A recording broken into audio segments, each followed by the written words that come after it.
think you might be bluffing. Oh, goodness. Hear that? He says no. He says no.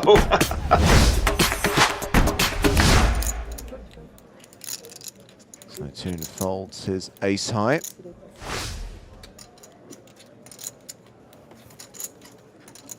Panetti, on the other hand, with the club draw. Problem for Panetti calling out of position here is that he's always going to be behind for starters. He's got 6 high, no showdown value, and if he does make his flush on the river, it's going to be very hard to get paid if he just then leads. And from time to time, it's not impossible that he's drawing dead right now. Adams could have possibly checked with queen 10, pocket 9s, pocket 10s on the flop. Doesn't look like he wants to fold though. Getting a pretty good price if his cards are live, which we can see that they are.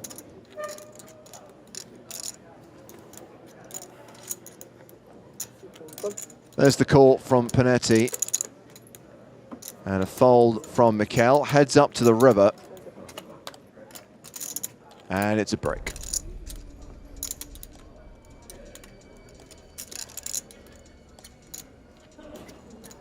This is where Panetti gets frisky and blasts off. Bluff shove.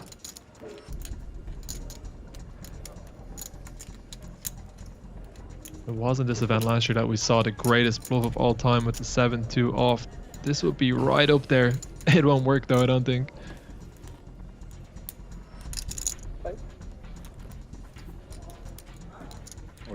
Oh God, he's done it. Oh, Christoph Panetti, you've been so patient. But based on his table image, is Tim Adams staring at this board thinking, a trip's no good? I mean, it's so rare that you see someone check call out of position with the 6 high flush draw and then just decide to lead on the most bricky looking card of all time. Oh man, it's not the most fun spot to have to call with queen 6, but I think he will end up calling.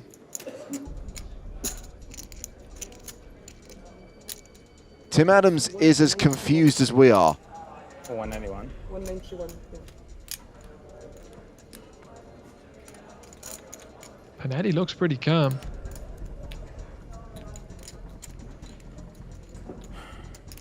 It's just so rare that anyone ever bluffs like this. I could understand if Adams does make the fold.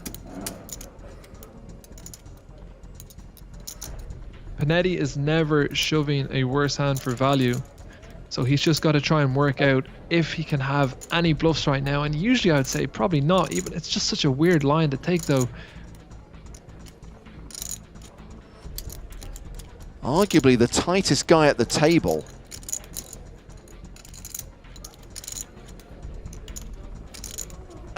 His face is amazing. Every combo going to his head. No, he can't have that. No, he wouldn't have that. It doesn't make sense. We get time banks tomorrow or later today? 5 minutes. Are you 2 so far? Yeah, 2. I think Adams is going to end up using all of his time banks here. I think the longer he thinks, he might actually make this fold. Panetti channeling his inner Gore guy. What's doing here? Another shake of the head. I think he's going to fold. Oh! Folds the trip queens. Figures that Panetti's played so snug that if he's shoving this river, he must have it. It'd be a good bluff. Show it. I folded a really good hand. Panetti is not going to show the bluff. He's going to rake in that pot. Sammartino has 4-bet. Okay, this is getting frisky. Sammartino, the original raiser, 7.5k. The 3-bet from Mazza, start of day chip leader, 17k. Sammartino re-raises to 42k, and we still don't know what they have. Here we go. It's queen jack against queens.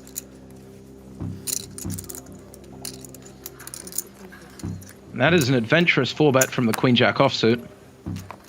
If I'm Mazza in the cutoff, we are very deep here, but a hand like queens, it's much less of an attractive flat call than kings or aces, needs a little bit more protection. Ooh, to a 4-bet pot, the open-ended straight draw for Sammartino. And these are two deep stacks, Spraggy. Yeah, I guess when you 4-bet, this is about as good as you get for the Queen Jack, other than flopping trips or the straight itself. But picking up an open-ender, it's going to be enough for Sammartino to continue. But as you mentioned, James, we are very deep here. Sammartino out of position, but with the pre-flop betting lead, continues for 35k. And how do you play this if you're Mazza? I think given the depth pre-flop, and obviously at this point, we're most likely just going to see a call. Shouldn't be too worried about your opponent 4-betting 10s or 9s this deep. I think they would just call. You do have to be a little bit concerned about the kings or aces, but you're ahead of plenty of other hands. The problem with raising is if you raise this flop and get shoved on, you don't really want to raise fold, and raise calling it off. You're probably only getting it in against kings or aces.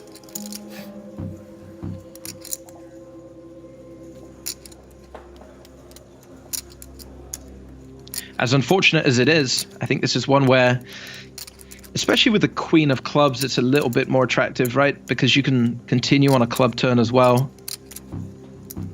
But it's one of those where you still have to proceed with a bit of caution and just hope that you don't see a king or an ace on the turn. Caution, my friend, has been thrown to the wind because Mazza has just raised to 75k.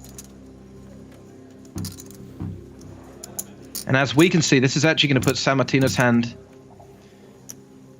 in a pretty awkward spot. I mean, he does have the open-ended straight draw, but this pot is already fairly sizable. I wouldn't expect him to fold. Most likely calling, trying to get there on the turn. He's got 40,000 with 200k already in the middle. All in. Wow. I mean, this has just been a mega raising war, pre-flop and on the flop. This is the most aggressively played Queen Jack I've seen in quite some time. Incredible. Sammartino is shoved for 273k. And we can see, so Mazza's got 246 behind. It's around 200k to call. So it's for most of his chips. And yes, he's got the best hand, but considering the pre-flop action, you're going to be legitimately worried about kings and aces here. Yeah, it's exactly what we just spoke about. As soon as if you raise this board in a 4-bet pot and then get shoved on, that's got to be your main concern is kings or aces, which you're drawn to 2 outs against.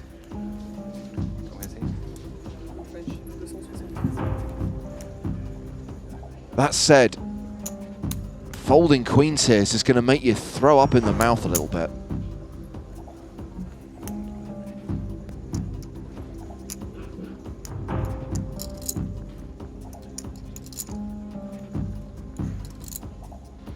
$273,000. That's 273,000 chips, and that's a lot of chips indeed. I had no idea you were so linguistically talented. I just copied the dealer. She said it first. Ah. I'm cheating, James. I'm cheating.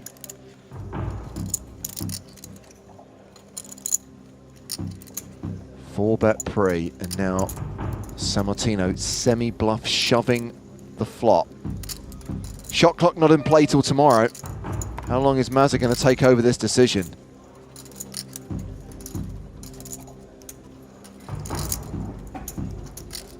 I would be very surprised to see him find a laydown here. But again, this is the situation you kind of create for yourself in raising on the flop. Wow! The best hand is folded. And Dario Sammartino's pure aggression takes down that pot. And he's up to 440,000, nearly 150 big blinds now. Loeser calls, and we're going heads up to the turn.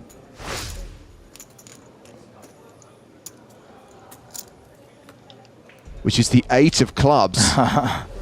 So the gut shot now for Greco, and Loeser has improved to the nut flush draw to go with his pair of deuces. He's an 87% favorite here. Good luck getting ace deuce of clubs to fold now.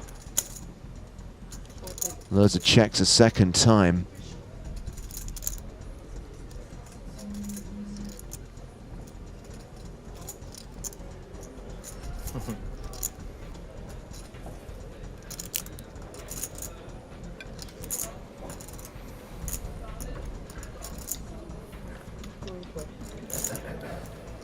Whoa, how did we miss that? 500,000 bet and call. It happened in the blink of an eye.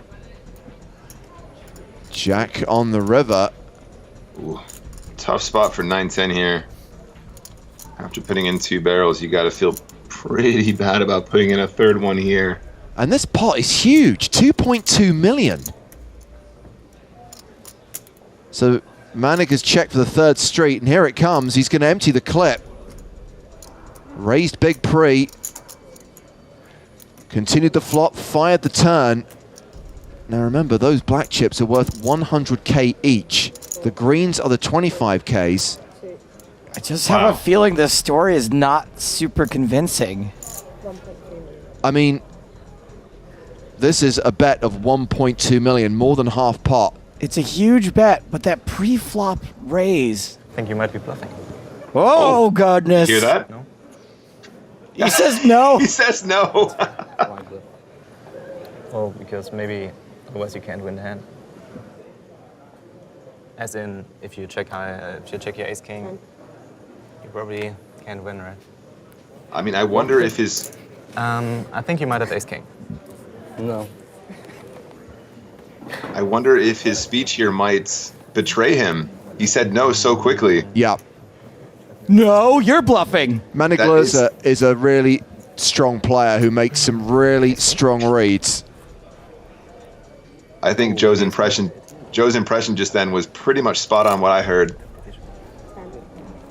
Oh, he looks so uncomfortable. Oh, he really doesn't like it. He's breathing heavy now.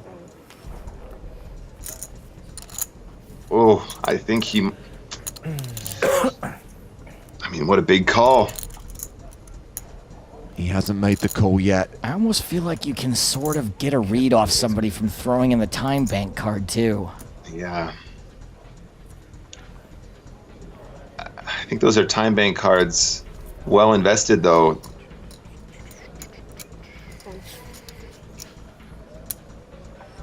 Every time he reaches for chips, I'd be jumping out of my chair right now.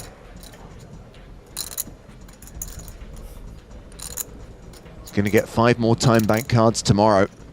I mean, this bet is so polarizing, right? I mean, it's going to be 2 pair plus or it's going to be air. It's just a classic case of why so serious. How are you going to have 2 pair plus here when you raise that big pre-flop? Exactly. Oh, man, folds. it works. His instincts were right. And he shows it. It's good, ace queen. Nothing. Wow. 0. Big torture. Big torture. Big. Ace queen, no good. I don't have enough. Manig Loeser. I before now because later television. He was onto him. He was right.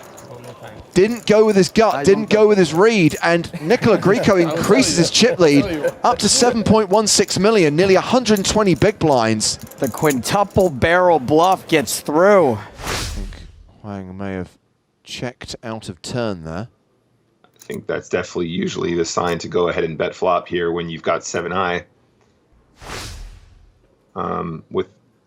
Given the fact that he hasn't raised pre-flop here from position, I think you can bet this flop pretty frequently and you're going to get a lot of folds.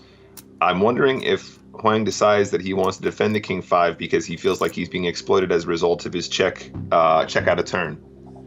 Well, after calling with the king high on the flop, he pairs his 5 on the turn. Interesting card because it gives Loeser an open-ended straight draw. Definitely going to see a second barrel here.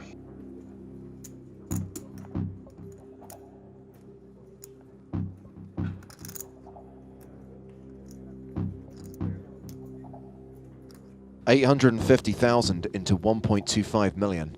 Oh, looks like he's... And Huang with bottom pair makes the call.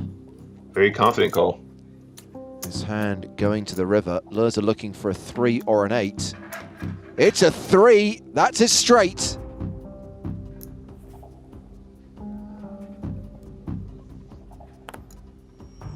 So there's just under 3 million in the pot now.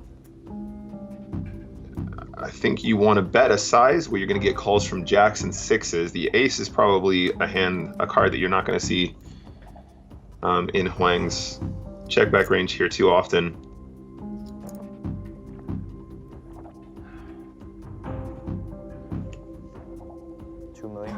A bet of 2 million, 2/3 pot. And is there any chance that Huang heroes here with just a pair of fives?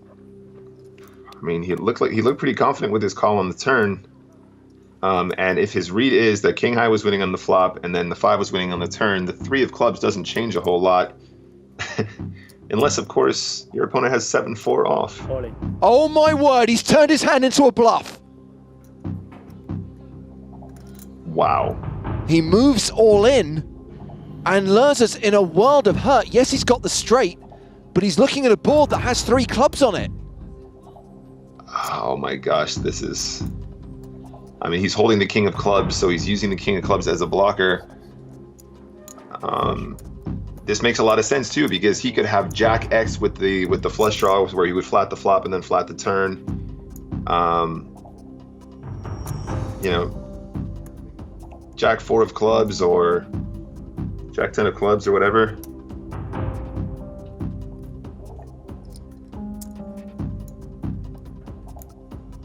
I'm not sure at this stack depth you can be folding a straight though.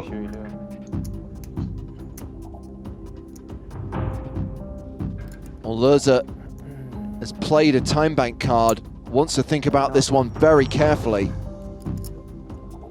His hand's so strong, is there any chance that he folds it? Could be a bluff. Another time bank card.